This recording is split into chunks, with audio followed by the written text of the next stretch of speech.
Welcome back, City Builders. Kodiak the Kodiak here. In today's video, we're going to be going over the newest update from Paradox and Colossal Order over on the Paradox forums about an update to the release schedule of the current content that's supposed to be slated for Cities Skylines 2. What's really interesting about this post is they do go into greater context about the current state of the game and what the future is going to look like. Now, myself, as well as some of your favorite Cities Skylines content creators, recently came back from Finland.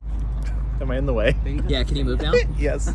At an event where we were able to speak candidly with the developers and members of Paradox. I think this was an eye-opening experience for a lot of people involved. It wasn't just content creators, but it was asset creators and modders as well. I really think it was an invaluable experience because we were able to learn quite a bit from them. Now, I want to give a full disclaimer before we dive into this. I will be using some of the knowledge that I gained at this event, obviously without breaking my NDA, to help provide some more context into what they're saying in this post, as some of it was behind our NDA until they made the post. I would also like to give another disclaimer that I was actually one of the very few content creators who was able to go, but was not fully paid for by Colossal Order or Paradox. My community over on Twitch, which you can find a link to down in the description, actually helped me fund the trip. Anyone who has early access to any of the patches or is in the early access Discord for Cities Skylines 2 was invited, but only certain creators were fully paid for. And with the absolute generosity from my community over on Twitch, I was lucky enough to also join all of these creators in this experience.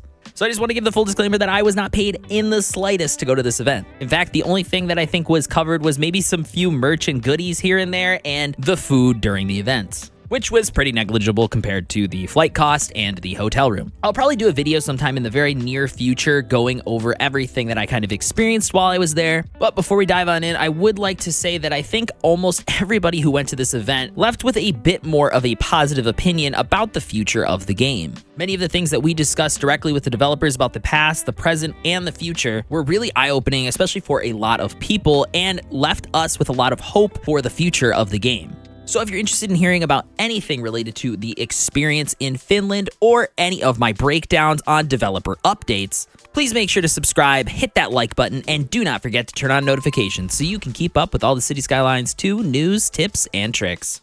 Without further ado, let's get started. So here is the post from the Paradox forums, and before we fully dive on in, I would like to just say that this will be a slow transition into regular content from me once again. I think as the devs went quiet and as I made videos for things like mods or maps, my comments were still just flooded with people frustrated about the state of the game, which I can't say all of that frustration isn't warranted. That being said, it was really disheartening to upload a video and spend a lot of time on it, and then I know a lot of people who watch my content appreciate it, but to just have so much negativity in my comments every single time I release a video on what wonderful stuff is being made in the world of maps and just have a plethora of people come in and scream about the state of the game was really tough. So I've been spending most of my time over on Twitch, which again, I talked about earlier. You can find a link to down in the description. But I think after going to Finland and talking to the developers, talking to other content creators, asset creators, I think now is really the time to start diving back into news and content updates. I learned a lot of creators and people involved in the scene really liked my analysis, and I think after learning about what the future holds for Cities Skylines 2, especially over the next year, I think it's finally time to start diving back into YouTube content. So now, without further ado, let's actually dive into the post here. Hello, City Builders. We wanted to take a moment to update you on the status of our upcoming releases. We know many of you are excited for new content, and we want to be transparent about where things currently stand.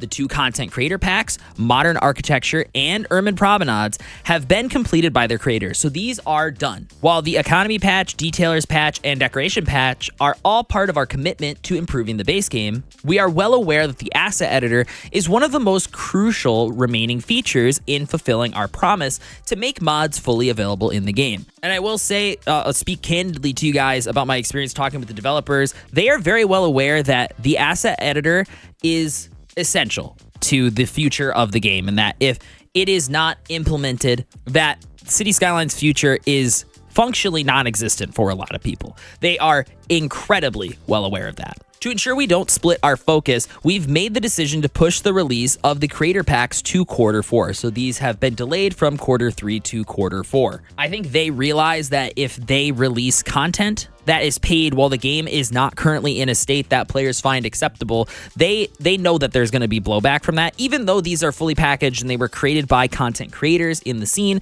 they're not willing to jeopardize those creators' packs essentially getting review bombed for being released. Like, I don't think a lot of people recognize that these content creator packs are made by people in our community, just like me, just like you, just like some of your favorite asset creators like King Leno, who have worked on one in Cities Skylines 1. And so if they push this out too early, it could see a massive blowback onto these content creator packs that these content creators don't deserve to feel the blowback from. So I personally think it's a wise decision to push this back until the game's in a better state so that these packs don't get review bombed, so these creators can actually see the benefits that they deserve from these packs being put out in a correct way. This will also affect the upcoming release of Bridges Imports expansion that will instead come in Q2 of 2025. We will continue dedicating our efforts to the base game before shifting focus to paid content. Our goal is to ensure the community is satisfied with the state of the game, and once we've achieved that, we'll be excited to release these amazing packs to you. Now, just an extra addition, do not forget that region packs will come out along with the asset editor fully being released into the game. So there will be a plethora of free content from tons of different regions from around the world. For those interested, here is an update from Colossal Order and what they are currently dedicating their focus to. So that post was directly from the Cities team, and this one is directly from Cities Skylines developer Colossal Order. Hi everyone, it's been a while since we shared an update, so we wanted to take this opportunity to talk about what we're currently working on.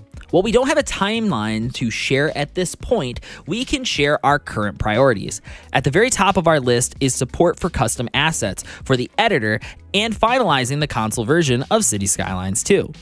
Two different teams work on these, so we're able to make progress simultaneously, but for the sake of clarity, let's take them one by one. I'd like to interject something in here that I learned on the tour, and I think a lot of other people learned as well, is that Colossal Order is not a big team. I think Few Candy talked about this in her video. I will actually leave a link to Few Candy's basically candid discussion about her experience on the trip down in the description and up in the annotations right now.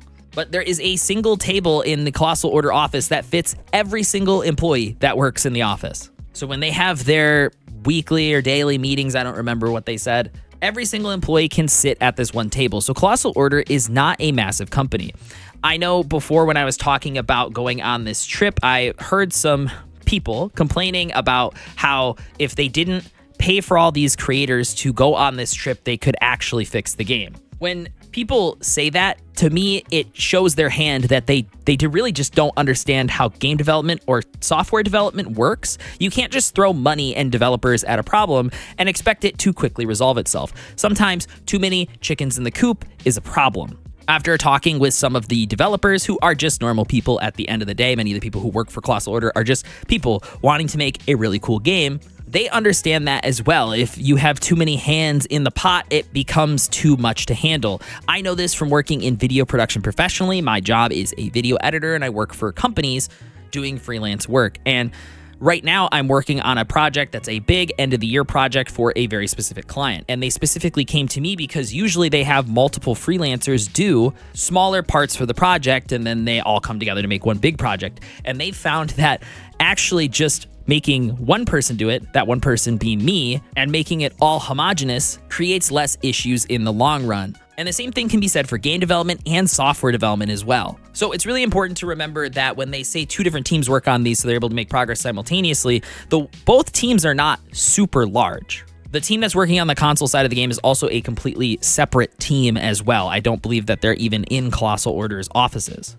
But it is just really important to remember that the team that is working on Cities Skylines 2 is not the largest, and there is some benefits to having a smaller team, even if that means a lack of speed of development in some cases. So let's start on the asset editor here. The asset editor has presented us with more challenges than we expected, but we're making good progress and have been sharing updated builds with the modding beta group so they can get familiar with the editor and provide feedback on its functionality. So some of the modders and asset creators have had early access to the editor as it already exists in the game. You might have even seen some people upload some screenshots. I think Bad Peanut and some other people uploaded some screenshots inside of the Cities Skylines 2 Discord of build buildings that they were able to import into the game as they received early access to the asset importer. However, it's not done, and we're going to dive more into this before I fully go into a better explanation based on some information that I learned that maybe doesn't break my NDA. So it'll be a long-winded answer, but hopefully it will help you maybe end up in a similar mindset as those of us who learned more of the insider information, if that makes sense.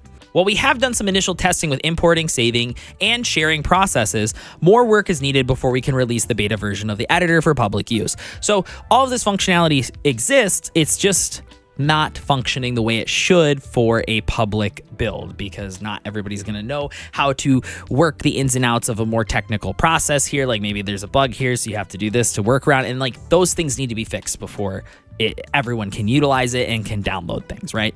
So 2 key features need to be finalized before asset support is available: serialization and virtual texturing support for custom assets. This was actually part of the things that were behind our NDA that I'm very glad that they're being transparent and sharing this information with all of you.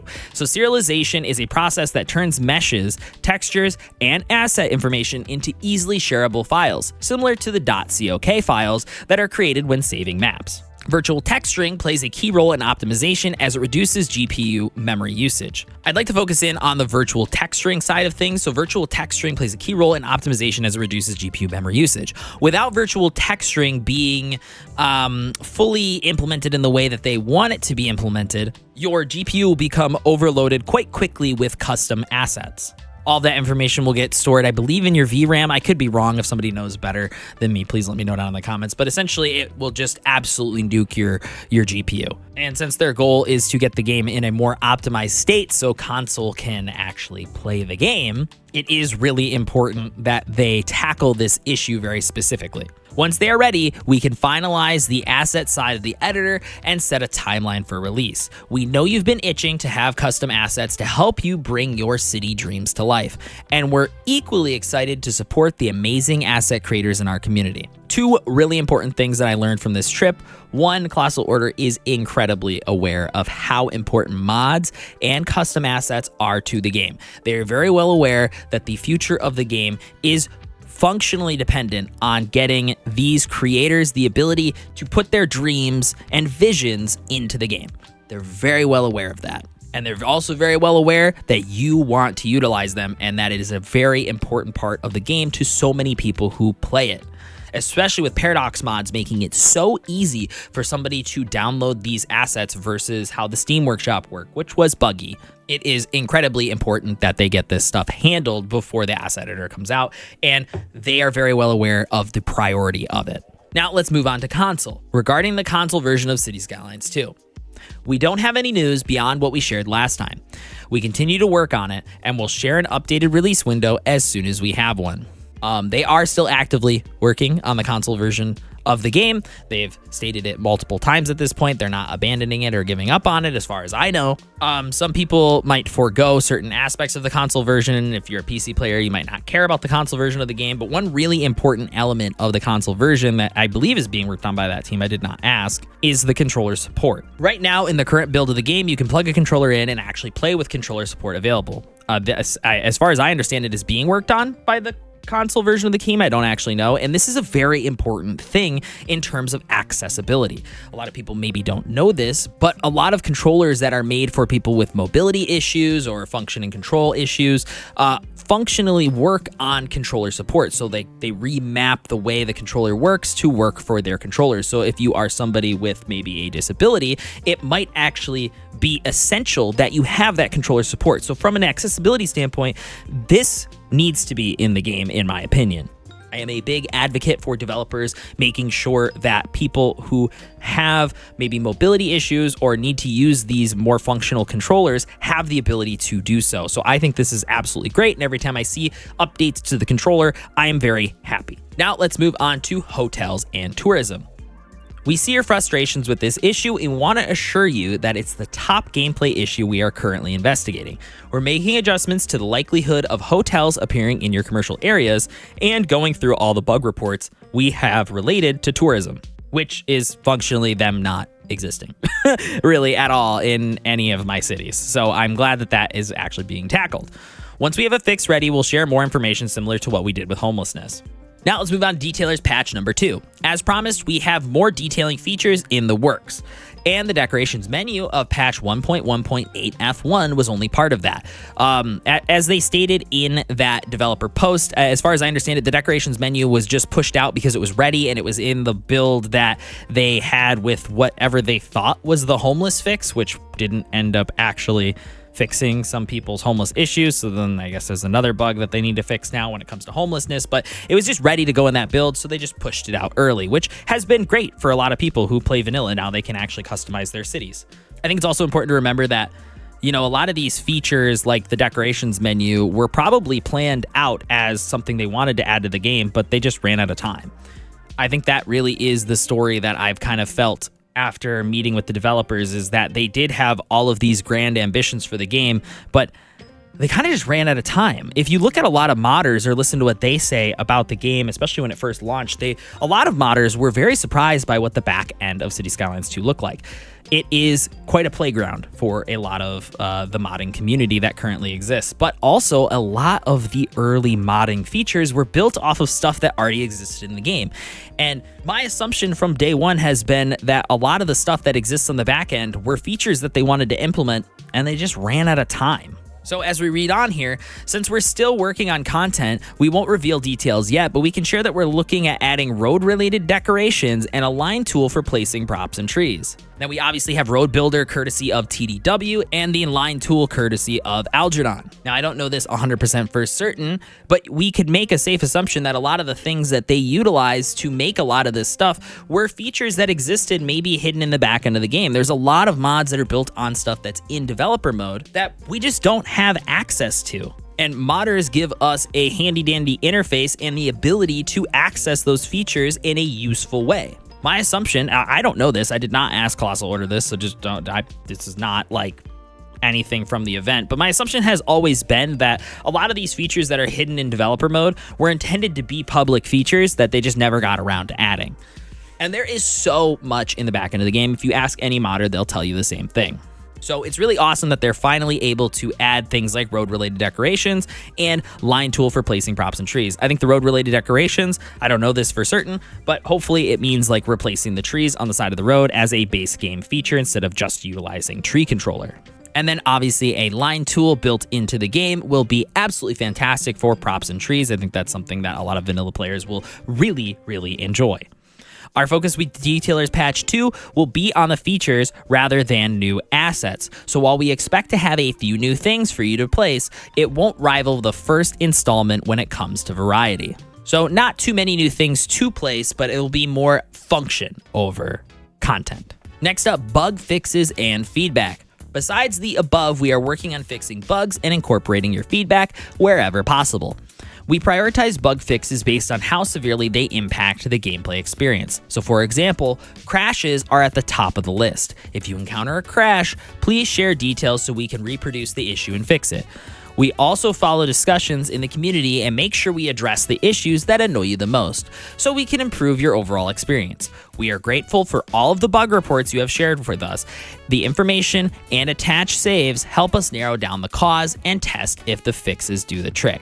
Something I would just like to add in here is that if you do experience crashes or any of these issues while utilizing mods, it's really helpful if you actually want to help in the bug testing process to try to emulate the same issue without using mods, because it's a lot of time waste, I think, for the developers who could be fixing the actual issues with the game when they do a bunch of testing and fixes and can't replicate the issue because your issue is actually related to a mod. So it is really important to remember to try to replicate the issue that you're experiencing with a vanilla standpoint if you would like to report the issue. Still report it even if you can't. but it is a helpful thing for any developer if you are playing with mods and you're experiencing an issue to try to also replicate it from a vanilla save. Following the Economy 2.0 patch, we received a lot of great feedback on the difficulty of the game. Some of you enjoyed the added challenge, while others did not. We understand that using the game's options that disable achievements is not the most elegant solution for those of you who enjoy a lot of creative freedom, while also wanting to keep some of the challenges in your gameplay experience. We are taking the time in the next months to figure out how we can better provide both fun and challenging experience for different types of players we have. I think the really obvious answer for me is having difficulty modes just in general. Balancing games is hard. I think back to when I played Overwatch 1 quite a bit, and I was maybe on the higher half of the skill spectrum of the game, and it was a big learning point for me when I was playing with my friends who were really good at the game, and I started playing with people who were maybe not so good at the game, and understanding what their maybe challenges or difficulties that they had with their gameplay experience were vastly different than mine. And the developers are tasked with making that a fun experience for everybody. So you might read that as them saying that people did not like the difficulty improvement from the Economy 2.0 patch, but you might be like, this was still way too easy for me. And so it's really important to remember that there are lots of different people who play the game who have different levels of difficulty and understanding when it comes to playing the game. I thought Cities Skylines 1 was one of the easiest simulations to master, but I have lots of friends in my personal life who played Cities Skylines 1 more casually, who were constantly challenged and frustrated by how to properly manage a city in that game. And it's up to Colossal Order to balance the game to meet all walks of life. So I think the obvious solution is for them to maybe have different difficulty modes, but again, that takes time because they have to rebalance the game 3 different ways. Thank you all for the support, the detailed and constructive feedback, and for being positive part of the community. While our focus is on the game, we still check in the discussions as often as we can and appreciate everything you share with us. We are committed to making Cities Skylines 2 the best game it can possibly be, and we are working until we get there.